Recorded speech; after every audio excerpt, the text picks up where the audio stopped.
suis coordonnateur de la stratégie internationale de la stratégie d'intelligence artificielle. Je suis chargé au sein de l'administration de mettre en œuvre la stratégie qui a été annoncée il y a un an dans 4 jours. C'est extrêmement important pour moi.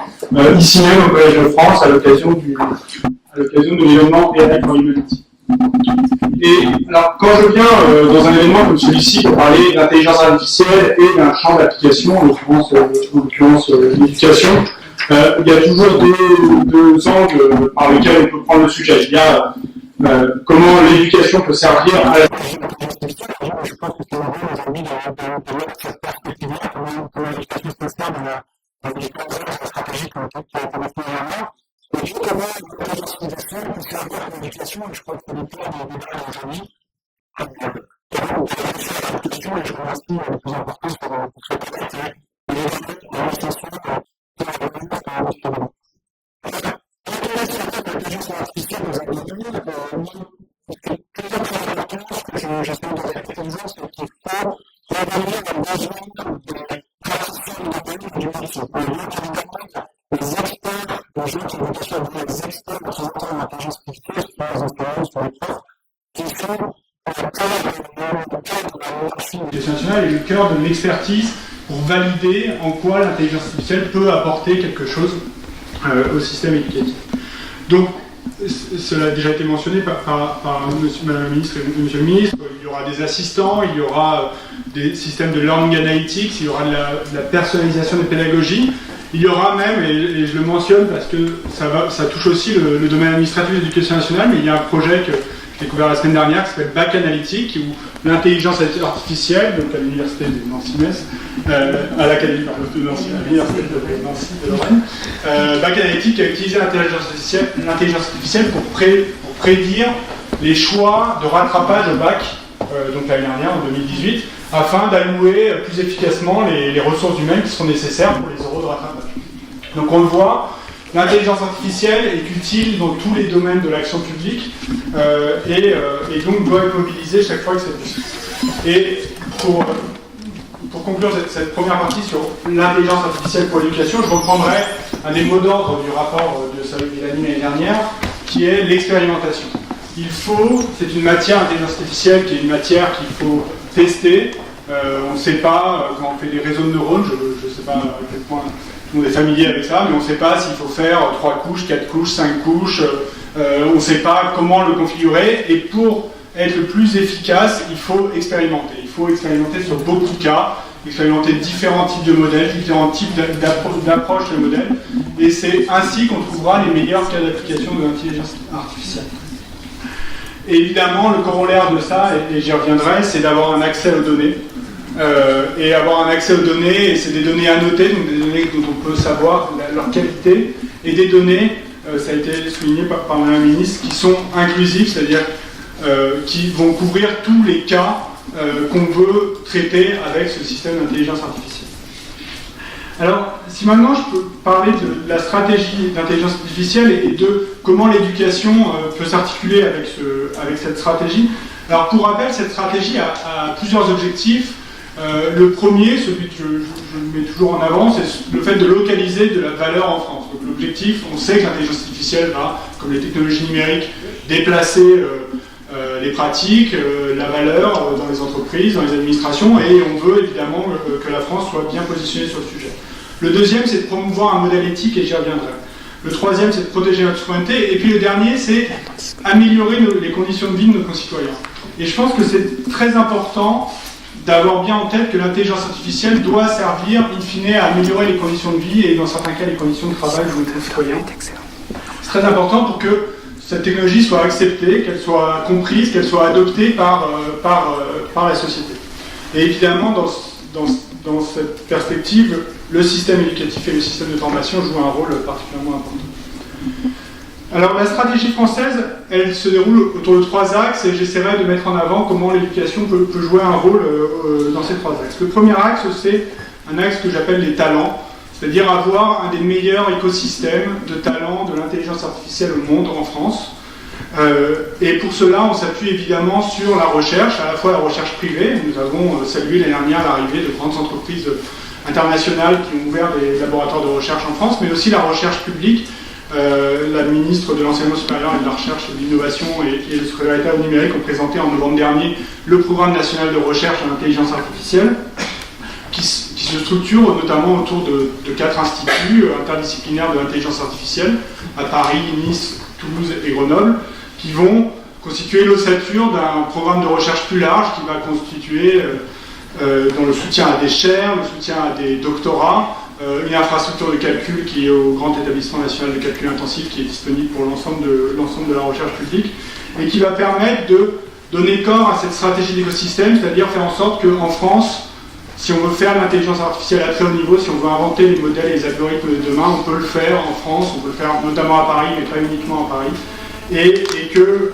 la France sera donc un des endroits qui produisent l'intelligence artificielle. Et évidemment, cette capacité à être excellent, à avoir les meilleurs talents, à les attirer aussi, puisqu'il y a aussi cette question de l'attractivité, elle repose sur la capacité de notre système éducatif à préparer les étudiants qui vont se destiner à cette voie-là à être excellents. Et dans cette perspective, je pense que la spécialité sur les sciences du numérique qui va faire son entrée au lycée à partir de l'année prochaine permettra de développer dès le lycée des capacités vers cette recherche de l'excellence. Le deuxième axe de la stratégie, c'est un axe que j'appelle la diffusion. Donc, l'objectif est de faciliter le recours à l'intelligence artificielle dans l'ensemble des secteurs de l'économie et de l'administration, et également d'anticiper l'impact sur l'emploi et les compétences. Et comme je l'ai dit, de mon point de vue, il faut vraiment avoir l'idée que l'intelligence artificielle, c'est quelque chose qui permet de faire des choses qu'on n'arrivait pas à faire avant, faire plus efficacement des choses qu'on faisait difficilement avant, qui étaient très fastidieuses, très répétitives, et puis améliorer probablement les conditions de vie et de travail de l'ensemble des personnes, à la fois dans le secteur privé et dans le secteur public. Notre objectif avec ce deuxième axe autour de la diffusion, c'est d'avoir une sorte de mobilisation générale autour de l'intelligence artificielle pour en faire ce moteur de compétitivité, de réussite et d'amélioration des conditions de travail. Et pour cela, il faut très concrètement lever les craintes, c'est-à-dire comprendre que ça permet d'optimiser l'allocation du choix du rattrapage, ça permet de faire le contrôle qualité à la sortie d'une usine, d'améliorer par de la vision par ordinateur le contrôle qualité des pièces à la sortie d'une usine.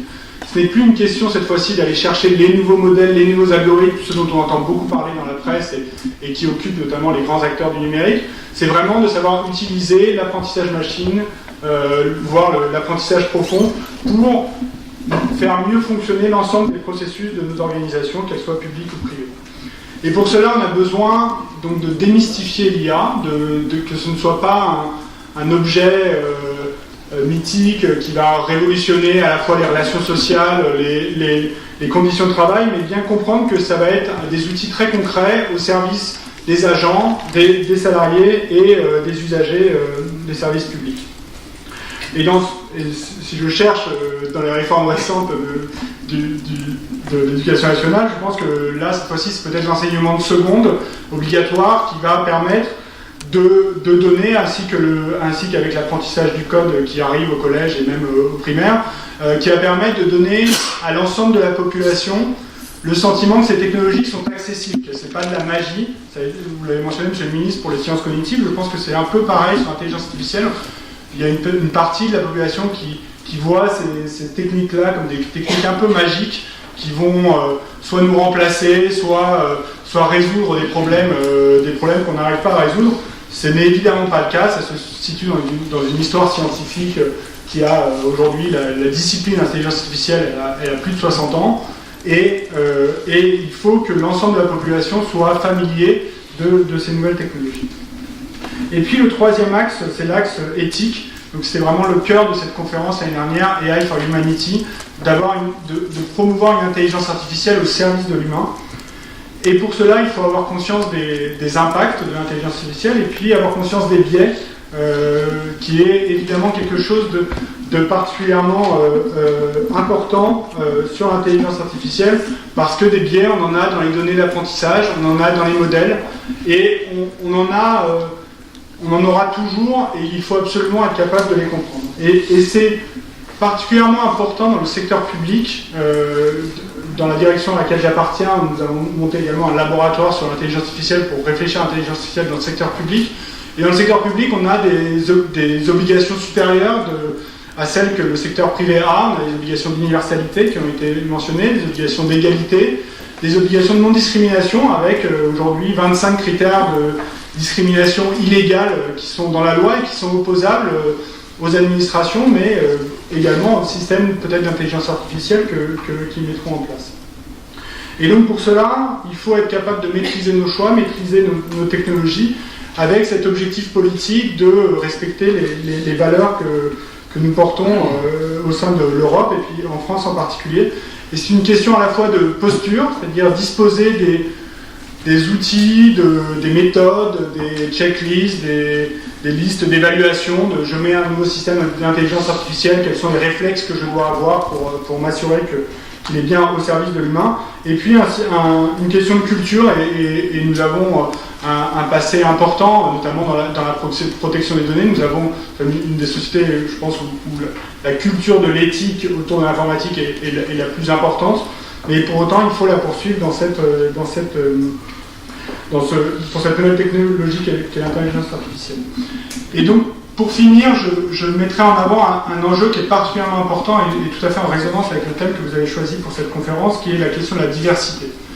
Et nous avons dans l'intelligence artificielle, on a aujourd'hui des problèmes importants en fait, liés à la diversité et à l'inclusion, c'est-à-dire que nous avons des systèmes qui sont faits pour des hommes blancs et qui ne traitent pas bien les cas des femmes ou les cas des personnes de couleur.